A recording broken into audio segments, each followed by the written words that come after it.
नमस्कार सभी को, हिंदी हब के एक नए वीडियो में स्वागत है आप सभी का। पत्र लेखन में आप पढ़ चुके हैं पत्र लेखन क्या होता है, उसके प्रकार औपचारिक और अनौपचारिक होते हैं। इसके ज़्यादा विस्तृत जानकारी के लिए आप हमारे नीचे दिए हुए लिंक पर जाकर इसके आधिकारिक सूचना प्राप्त कर सकते हैं, इनकी विस्तृत जानकारी ले सकते हैं। आज हम देखते हैं कि पत्रों का वर्गीकरण कैसे किया जाता है, पत्रों का वर्गीकरण है वो किन आधार पर किया जाता है और किस तरीके से हम उसकी जानकारी ले सकते हैं। इससे पहले पत्र पढ़ें, प्रेषक और प्रेषित शब्द से हम समझ लेते हैं। प्रेषक यानी सेंडर, जो पत्र को भेजता है वो क्या कहलाता है, प्रेषक। प्रेषक और प्रेषित, जिसे पत्र लिखा जाता है। पत्र लिखने वाला क्या है, प्रेषक। भेजने वाला, पत्र भेजने वाला प्रेषक है और जिसे पत्र लिखा जाता है वो क्या कहलाता है, प्रेषित। तो औपचारिक और अनौपचारिक पत्रों के पश्चात पत्रों का वर्गीकरण किया गया है। वो सामान्य पत्र है, कार्यालय लेखन है, शासकीय, अशासकीय, प्रारूपण विज्ञप्ति, प्रेष विज्ञप्ति, कार्यालय ज्ञापन, टिप्पण, अधिसूचना, परिपत्र और अनुस्मरण। इनका हम विस्तृत अध्ययन उदाहरण के साथ कर रहे हैं, ध्यान दें। पत्र लेखन वह प्रक्रिया जिसके माध्यम से एक व्यक्ति दूसरे से मिले बिना ही अपनी भावनाओं को साझा करते हैं, पत्र लेखन कहलाती है। पत्र लिखते समय पत्र में संक्षिप्तता, सरलता, स्पष्टता एवं भाषा शैली शुद्ध होनी चाहिए। अब पत्र लेखन दो प्रकार के, औपचारिक पत्र, जो पत्र उन लोगों को लिखे जाते हैं जिनसे हमारा व्यक्तिगत संबंध नहीं होता है, जैसे प्रार्थना पत्र, सरकारी विभाग को लिखे गए पत्र या संपादक के नाम पत्र। दूसरे हैं अनौपचारिक, जो हम अपने सगे संबंधियों, मित्रों, परिचित को लिखते हैं, वो अनौपचारिक या व्यक्तिगत पत्र कहते हैं। इसमें शोक, आमंत्रण और निमंत्रण पत्र आदि शामिल होते हैं। हिंदी में पत्र लेखन की बात करें तो उसमें हम सामान्य पत्र लेखन, जिसमें व्यक्तिगत या पारिवारिक पत्र शामिल हैं, और दूसरा है कार्यालयीय पत्र। विभिन्न कार्यालयों में अधिकारियों या कर्मचारियों द्वारा प्रेषित किए जाने वाले पत्र कार्यालयीय पत्र कहलाते हैं। ये औपचारिक पत्र होते हैं और इनको हम इस तरह से याद कर सकते हैं, जिसमें पहला है सरकारी पत्र। सरकारी पत्र को शासकीय पत्र भी कहते हैं। ये केंद्र सरकार व राज्य सरकार के बीच, दो विभिन्न राज्यों के बीच या सरकारी अधिकारी और कर्मचारी के बीच जिन पत्रों का प्रयोग होता है उन्हें शासकीय पत्र कहते हैं। हमेशा अन्य पुरुष शैली में लिखे जाते हैं, जैसे वह, वो, वे इत्यादि। ये पूर्णतः औपचारिक होते हैं और इसे हम उदाहरण के माध्यम से देखेंगे कि इसमें व्यक्तिगत संबोधन की बजाय, देखिए सबसे पहले इसमें क्रमांक नंबर लिखा है। क्रमांक नंबर के बाद देखिए दाईं तरफ इसमें पत्र लिखा है और साथ में जो भी संबोधन की बजाय क्या है, सीधा औपचारिक संबोधन है और प्रेषित का नाम उल्लेख ना करके पदनाम का ही उल्लेख किया जाता है और प्रेषित का नाम नीचे बाएं किनारे पर। स्पष्ट। अब है दूसरा अर्धशासकीय पत्र। सरकारी पत्र में कार्यालय कर्मचारियों में कर्मचारी दूसरे कर्मचारी या कार्यालय कार्यों के लिए मित्रता भाव या आत्मीयता का प्रदर्शित करते हुए जो पत्र लिखा जाता है उसे अर्ध सरकारी पत्र कहते हैं। यह उत्तम पुरुष, मध्यम पुरुष में यानी म और तुम इत्यादि का प्रयोग होता है, जो व्यक्तिगत व घनिष्ठता का सूचक होता है। इसके साथ क्या है कि ये अनौपचारिक भी हो सकता है। इसके उदाहरण के माध्यम से स्पष्ट करते हैं इसको। उदाहरण में देखिए, सबसे पहले पत्र में ऊपर लिखा हुआ है अर्ध सरकारी क्रमांक, पत्र क्रमांक।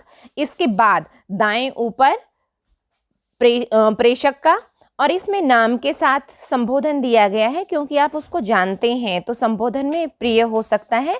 साथ में जो भी मसला है उस मसले का वर्णन करते हुए और फिर सद्भावनाओं के साथ ठीक दाईं तरफ प्रेषित का पता लिखा जाता है और प्रेषक के नीचे दिनांक। अब अगला है तीसरा प्रारूपण। प्रारूपण लेखन, मसौदा, आलेखन व प्रालेखन भी इसके नाम हैं। कार्यालय में बाहर से आए हुए किसी पत्र यानी आवती पर कार्यवाही समाप्त होने के बाद जो मसौदा तैयार किया जाता है, पत्र के उत्तर में जो पत्र लिखा जाता है उसे प्रारूपण कहते हैं। संक्षेप में, आवती पत्र पर टिप्पणी कार्य समाप्त होने के बाद कार्यालय पत्र के पत्रोत्तर का जो कच्चा मसौदा तैयार किया जाता है उसे प्रारूपण कहते हैं। टिप्पण कार्य अंतिम सोपान प्रारूपण है। स्पष्ट हो गया? यानी ड्राफ्टिंग का काम आपका। चौथा है विज्ञप्ति। किसी सरकारी अथवा गैर सरकारी संस्था द्वारा अपने किसी निर्णय, घोषणा, नीति या योजना इत्यादि से संबंधित सूचनाओं को संबंधित व्यक्तियों, विभागों या आम जनता तक पहुंचाने के लिए सूचना पत्र जारी किया जाता है, उसे विज्ञप्ति कहते हैं। विज्ञप्ति जो कि त्यों होती है, इसमें परिवर्तन नहीं होता। अगला ऐसा ही है आपका इस विज्ञप्ति। सरकार द्वारा किसी महत्वपूर्ण विषय पर प्रेस को जारी की गई सूचना को प्रेस विज्ञप्ति कहते हैं। प्रेस विज्ञप्ति बिना किसी बदलाव के प्रकाशित की जाती है। विज्ञप्ति क्या होती है? जो सरकार की संस्था जारी करती है कर्मचारियों के लिए, और प्रेस है वो सरकार के द्वारा जारी हुई सूचना है। अंतर स्पष्ट हो गया दोनों में। अब इसके बाद छठा है आपका कार्यालयीय आदेश। किसी सरकारी विभाग या कार्यालय के द्वारा किसी एक समूह के समस्त कर्मचारियों को आंतरिक महत्व के विषय या सामान्य सूचना के लिए दिए गए आदेश को कार्यालय ज्ञापन कहते हैं या कार्यालय आदेश कहते हैं। समझा कैसे जा सकता है कि कोई प्राचार्य विद्यालय में जब कोई आदेश निकालता है तो उसका प्रभाव कहाँ तक सीमित होता है? विद्यालय के कर्मचारियों तक। तो ये एक सीमित ज्ञापन होता है जो किसी कार्यालय की परिधि में ही लागू होता है। सातवां प्रकार है टिप्पणी। किसी विचाराधीन पत्र अथवा मामले को निपटाने के लिए उस पर राय, आदेश, निर्देश दिए जाते हैं, उसे टिप्पण कहा जाता है। अर्थात किसी भी विचाराधीन विषय के निस्तारण में निपटाने के लिए या मामलों को नियमानुसार निपटाने के लिए टिप्पण का इस्तेमाल किया जाता है। ये बेहद संक्षिप्त होती है। अब है अधिसूचना या नोटिफिकेशन। सरकार की ओर से राजपत्र यानी गजट में जनसाधारण की जानकारी के लिए प्रकाशित होने वाली सूचना को अधिसूचना कहते हैं। प्यारे बच्चों, अधिसूचना है वो राष्ट्रपति या राज्यपाल के नाम से वह पत्र है जिसकी सूचना आदेश, नियुक्ति, स्थानांतरण, पदोन्नति आदि लागू करने के लिए किया जाता है। ये विशेष व्यक्ति से संबंधित भी हो सकती है, लेकिन सामान्य जनता से भी संबंध हो सकता है और इन्हें राजकीय राजपत्र में प्रकाशित किया जाता है। अगला है परिपत्र यानी सर्कुलर। ये क्या है? एक ही विषय का कोई सरकारी पत्र अनेक अधिकारियों को एक साथ कई जगह पर प्रेषितों को भेजा जाता है, तो परिपत्र कहते हैं।